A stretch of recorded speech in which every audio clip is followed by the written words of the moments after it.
Planète Jardin avec Thierry, notre spécialiste en jardinage. Bonjour Thierry. Bonjour Hervé.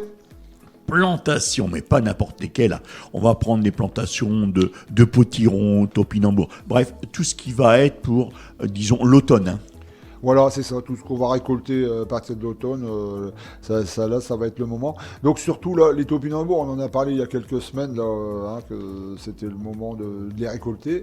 Donc là, on arrive fin mars, et bien maintenant, c'est le moment d'en replanter. D'en replanter. Donc on va garder des plants qui font 5 cm de diamètre, 5-6 cm. Bon après, ça n'a pas vraiment une grande importance parce que ça pousse quand même très très bien. Par contre, le terrain a un gros apport de compost. Bon, moi je mets pas compost parce que comme j'ai une grande surface, je préfère le garder pour autre chose, mais moi je mets fumier de cheval. Et je mets direct. Je récupère, pof. Tu ne mélanges pas ? Ah bah disons que... Oui, pour pas que ça brûle.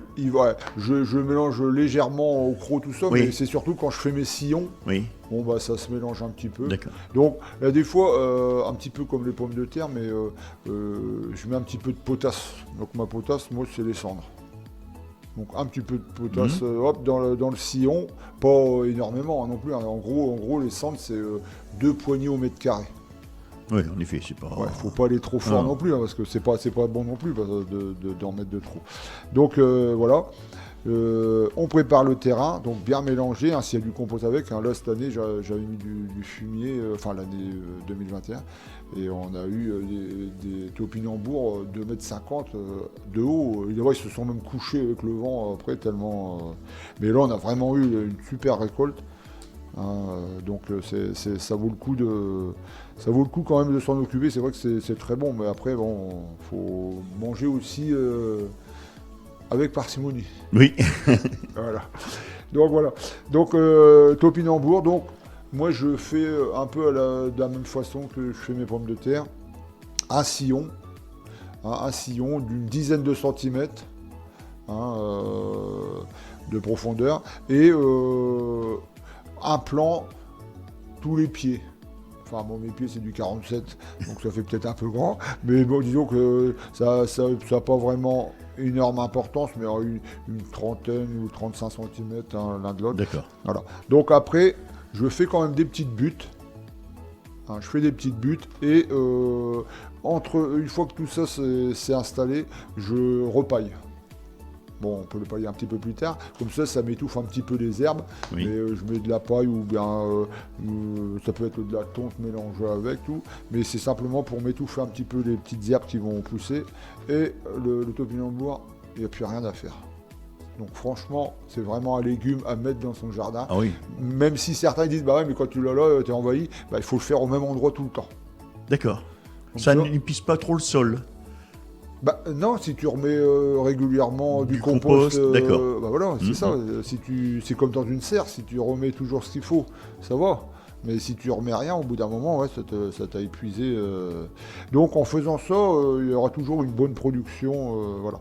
Donc c'est aussi le moment de faire les semis potirons. Bon, moi je l'ai fait à cette époque-là parce que ça pousse quand même assez vite.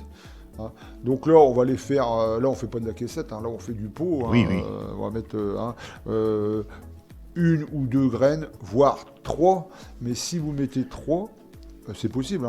Souvent, je le fais aussi dans des plus gros pots comme ça. Après, ceux qui poussent, je les récupère, je les replante ailleurs. Oui. Donc, ça me refait un autre pot, parce que des fois, il y a des graines qui poussent mal. Il y en a, on croit qu'ils sont bonnes, mais ils sont pas toujours non plus bonnes. Donc voilà. Donc ça, c'est important. Même chose pour les courgettes.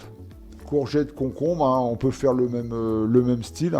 Bon, c'est sûr que si on fait ces graines, on compte pas trop les graines, mais par contre, quand on les achète, à 12 graines par paquet, il faut quand même pas mal de paquets. Si on en met 3 sur un petit pot, donc ça fait quand même du chiffre. Donc on peut éventuellement faire ça comme on disait, avec le potiron, potimarron. Dans un gros pot, on en met 3, et puis quand ils repartent, on les replante à côté, et comme ça nous fait un autre pied qu'on ne supprime pas, quoi. Donc, quand je dis potiron, potimarron, butternut, courge de Siam, Tout ce qui est citrouille, quoi. Ouais, voilà, on peut y aller. Il y en a qui l'ont déjà fait, hein, c'est certain. Mais après, comment les préserver? Parce qu'en fin de compte, le but du végétal, c'est qu'il n'y ait pas un arrêt dans sa croissance. Ouais. Donc, si c'est pour dire, allez, il fait froid, tout ça, on va attendre les seins de glace et puis tout. Et donc, il s'arrête, il végète. Oui. Et en fin de compte, on a un mal de chien. Puis en plus, on le sort d'un endroit qui était plus ou moins chaud pour le mettre à un endroit très froid. Alors donc, à voir. Hein. Moi, je préfère être un peu plus dans ces dates-là et derrière de remettre encore un petit tunnel à l'extérieur, comme ça, ou un voile pour en garder encore un peu de chaleur, parce que c'est vrai que on ne sait pas ce qui nous attend vraiment. Donc voilà, semis de carottes panées, donc là on peut y aller en pleine terre, là, c'est bon quoi. Et par contre. Encore quand même en petite caissette là par contre les choux chinois. Parce que ça l'année dernière j'en ai fait franchement, hein, toi tu connais aussi. C'est bon. Hein. C'est super bon. Franchement c'est vraiment un truc sympa et il faut vraiment y penser. Je pense que c'est un des meilleurs choux quand même que... Il y en a d'autres qui sont bons, hein, je ne veux pas dire le contraire, mais celui-là il est vraiment particulièrement bon. Donc en caissette. Un peu comme les tomates, tout ça, et après on va les repiquer dans des petits pots, ou alors en mini-motte. Mini-motte c'est bien aussi pour les choux chinois, on peut le faire. Et ceux qui ne connaissent pas les choux chinois, c'est le moment de les découvrir. Hein. Ah bah exactement. Là, moi je connaissais pas il y a quelques années, mais depuis que j'en ai mangé, quoi, bah, maintenant, et surtout que c'est vraiment facile à faire, donc ça vaut le coup. Quoi. Donc c'est aussi le moment de repiquer en pot les céleris raves qu'on avait semés il y a quelques temps. Hein, donc là, comme on avait dit qu'il fallait les repiquer 2 fois. Oui. Hein, donc là, ça vaut le coup déjà de les repiquer en pot. Sauf si on l'a déjà fait déjà une fois de caissette à caissette, mais en tout cas, il faut quand même le remettre en pot. Oui. Pour avoir des boules bien rondes. Ouais, pour avoir des boules. Et on recoupera un tout petit peu la racine pour justement...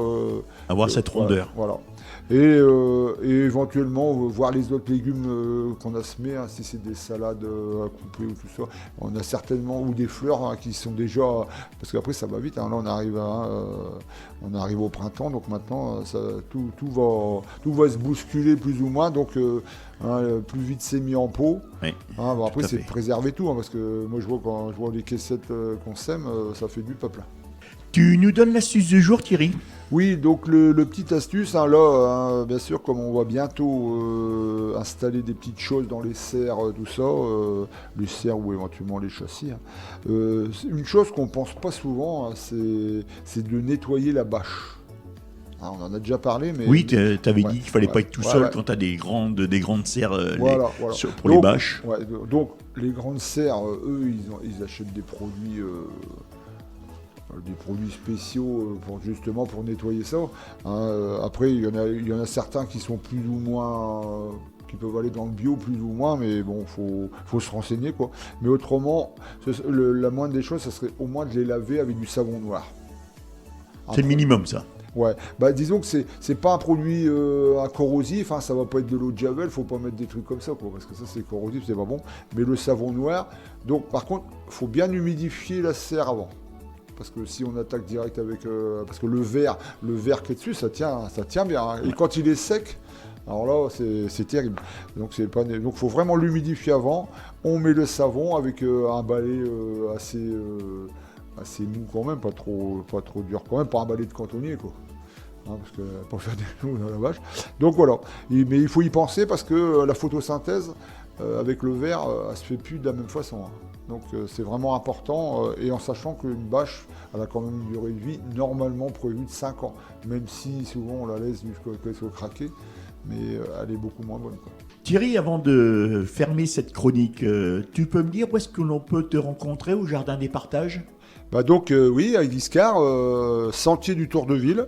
C'est situé, en fin de compte, la petite ruelle située en face l'entrée de l'ancienne maison de retraite, oui. Route de Fréniche. Et on peut te contacter comment? Avec ton téléphone? Oui, disons oui, par téléphone, hein, donc 06 47 25 26 91. Et autrement par mail éventuellement, thierry.letupe, LETUPE, @orange.fr. Et on peut te rencontrer quel jour là-bas au Jardin des Partages? Disons qu'actuellement, je veux dire que j'y suis tout le temps, parce que j'ai mes locataires, mes poules qui ont besoin de moi matin et soir. Mais autrement, le lundi matin, le mercredi toute la journée, le samedi matin. Donc là, c'est plus sûr de te rendre, Ouais. vraiment te voir. Là. Mais un petit coup de téléphone avant Voilà. pour Tu rassurer. rappelles ton Parce numéro que... Tu rappelles ton numéro de téléphone? Oui, donc le 06 47 25 26 91. Voilà Thierry, je te souhaite un bon week-end. Merci, au revoir les auditeurs.